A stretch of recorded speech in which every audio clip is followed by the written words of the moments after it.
আসসালামু আলাইকুম। আশা করি সবাই অনেক ভালো আছেন। আজকে আমরা দেখব গ্রিন লিফ আইকন সেট। যদিও আজকে আমরা বেশি আইকন দেখব না, মাত্র আমরা 3টি আইকন দেখব। আশা করি এখান থেকে আপনারা আইডিয়া নিয়ে নতুন কিছু করার চেষ্টা করবেন। তো এই আইকনগুলোর চাহিদা অনেক বেশি। আপনারা চাইলে অ্যাডোবি স্টক, ফ্রিপিক্স, শাটারস্টক সব জায়গাতে এগুলো আপলোড করতে পারবেন। এগুলো খুবই সহজ, সবাই তৈরি করতে পারবেন। তো চলুন কথা না বলে শুরু করা যাক। প্রথমে আমরা আমাদের অ্যাডোবি ইলাস্ট্রেটর এটা ওপেন করে নেব। এখানে আসার পর আমরা প্রথমে পেন টুলে আসি। পেন টুলে আসার পর আমরা এখানে একটি পাতা আর্ট করব। আমরা যদি সহজ ভাষায় বলতে যাই, এটা একটি সবুজ পাতার আইকন। তো আমরা এখানে একটি পয়েন্ট নেব। এখানে পয়েন্টটা নেওয়ার পর আমরা একটু বাঁকা করে পয়েন্ট নিই। আমরা এইভাবে একটি পয়েন্ট নিতে পারি বা লাইন নিতে পারি। এইভাবে একটি লাইন নিলাম। এইভাবে লাইনটা নেওয়ার পর আমরা এই পয়েন্টে একটি ক্লিক করব। এই যে দেখেন, আমাদের যে তীরের মতো একটি দেখাচ্ছে, এটা দেখালেই জানবেন যে এই পয়েন্ট থেকে আবার শুরু করব। তো আমরা এখানে একটি ক্লিক করি। এখানে একটি ক্লিক করার পর আমরা এইভাবে একটি লাইন টানতে পারি। এইভাবে একটি লাইন টানলাম। তারপর এই সাইড থেকে এসে আমরা এই বরাবর একটি লাইন টানবো। এইভাবে একটি লাইন টানি। এইভাবে লাইনটা টানার পর আমরা চাইলে এটাকে একটু বড় করে নিতে পারি অবশ্য।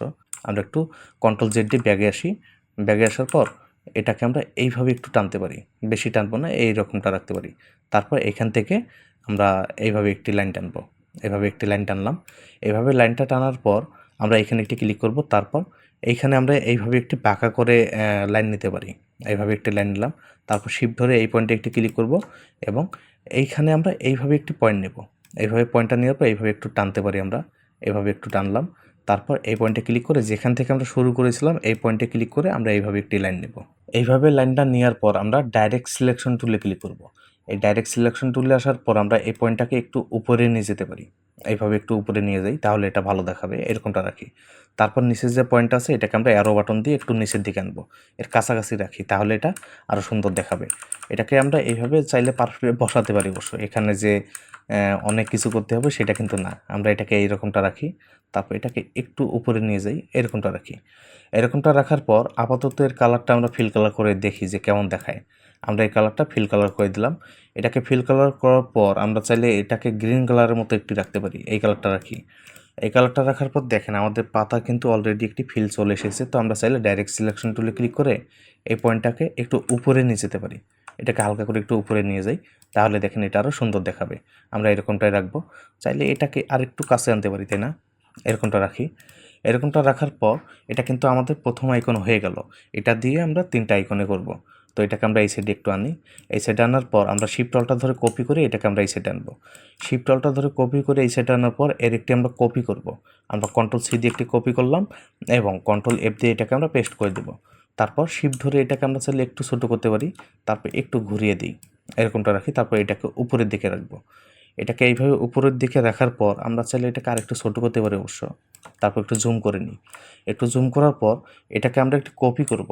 এটাকে আমরা মাউসের রাইট বাটন ক্লিক করে ট্রান্সফর্মে আসবো। তারপর রিফ্লেক্টে ক্লিক করে এটা ভার্টিক্যাল দেখেন সিলেক্টে আছে, আমরা কপিতে দেব।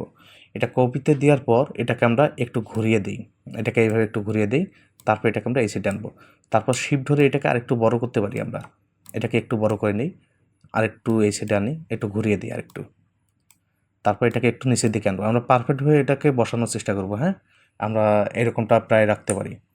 এরকমটা রাখার পর এটাকে আমরা একটু কপি করব। এটাকে সিলেক্ট করার পর আমরা শিফট অলটা ধরে কপি করে এটাকে এই সাইডে আনবো। এই সাইডে আনলাম। তারপর এই যে প্রথম পাতাটা আছে এটাকে আমরা সিলেক্ট করে ডিলিট করে দিই। এটা কিন্তু আমাদের একটি আইকন হবে। পরবর্তী যেটা আমরা এখনই তৈরি করলাম ওটা কিন্তু আমাদের শেষ আইকনটা হবে, আমাদের 3 নম্বর আইকনটা।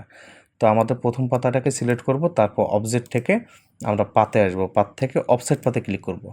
তারপরে প্রিভিউটা অন করে দেই। সাইজটা দেখেন 15 দিয়ে আছে, এটাই থাকবে। আমরা ওকেতে দেব। এটা ওকেতে দেওয়ার পর আমরা সম্পূর্ণটাকে সিলেক্ট করব। এই সম্পূর্ণটাকে সিলেক্ট করার পর আমরা শেপ বিল্ডারে আসবো। শেপ বিল্ডার এসে আমরা চাইলে এই যে পার্টটাকে অল্টা ধরে ডিলিট করে দিতে পারি। এই পার্টটাকে অল্টা ধরে আমরা এভাবে কেটে দিই। এইভাবে কেটে দেওয়ার পর আমরা চাইলে এই যে মাঝের আমাদের পার্টটা আছে বা শেপটা আছে এটাকে আমরা অল্টা ধরে ডিলিট করে দিতে পারি। তারপর এটাকে আমরা একটা শেপে করে নিই। এটাকে আমরা একটা শেপে করে নিলাম। তাহলে দেখেন আমাদের যে দ্বিতীয় আইকন এটা কিন্তু হয়ে গেল। একটু যদি জুম আউট করি দেখেন আমাদের দ্বিতীয় আইকনটা কিন্তু হয়ে গেল। তো এগুলো কিন্তু খুবই সহজ। আমি শুধু আপনাদের একটু ধারণা দেওয়ার চেষ্টা করতেছি যে কোন আইকনগুলো বর্তমান ট্রেন্ডিং আছে বা চলতেছে ভালো। আপনারা চাইলে এখান থেকে আইডিয়া নিয়েই কিন্তু নতুন কিছু করতে পারেন। এগুলো কিন্তু খুবই সহজ। তো আমরা আমাদের যে 3 নম্বর আইকন এটা এবার তৈরি করব। চাইলে এগুলোকে সিলেক্ট করে আমরা এই সাইডে একটু আনতে পারি। এই সাইডে একটু আনি। তারপর এটাকে এই সাইডে একটু আনি যাতে আমাদের কাজ করতে সুবিধা হয়। একটু জুম করে নিই। জুম করার পর এবার আমরা এই যে আমাদের তৃতীয় যে পাতাটা আছে এটাকে সিলেক্ট করব, তারপর শিফট ধরে প্রথম পাতাটাকে সিলেক্ট করব। তারপর অবজেক্ট থেকে পাতে আসবো, পাত থেকে আমরা অফসেট পাতে ক্লিক করব এবং এই সাইজটা দেয়াই আছে, আমরা ওকেতে দেই। ওকেতে দেওয়ার পর এবার আমরা সম্পূর্ণটাকে সিলেক্ট করব। তারপর একটু জুম করে নিই। এই সম্পূর্ণটাকে সিলেক্ট করার পর আবার আমরা শেপ বিল্ডারে আসবো। শেপ বিল্ডারে এসে অলটা ধরে এই পাতগুলোকে আমরা কেটে দিব। অলটা ধরে এইভাবে আমরা পাতগুলোকে কেটে দিই। এই সাইডেরটাকেও আমরা কেটে দিতে পারি এইভাবে আমরা অলটা ধরে এটাকে কেটে দিলাম। তারপর নিচের যে আমাদের অংশটুকু আছে বা শেপটা আছে এটাকে আমরা অলটা ধরে কেটে দিব এবং মাঝের মধ্যে যে আমাদের এর মধ্যে শেপটা আছে এটাকে আমরা চাইলে ডিলিট করে দিতে পারি অলটা ধরে এবং এটাকে আমরা একটা শেপে করে নিই। এটাকে তার আগে আমরা কেটে দেই, তারপর এটাকে আমরা একটা শেপে করে নিই।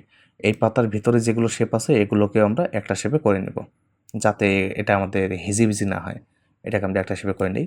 তাহলে দেখেন আমাদের যে তৃতীয় আইকনটা এটাও কিন্তু খুব সুন্দরভাবে হয়ে গেল। একটু যদি জুম আউট করি দেখেন এটা হলো আমাদের তৃতীয় আইকন। এই দেখেন আমাদের তৈরি করা 3টা আইকন বা 3টা পাতার আইকন।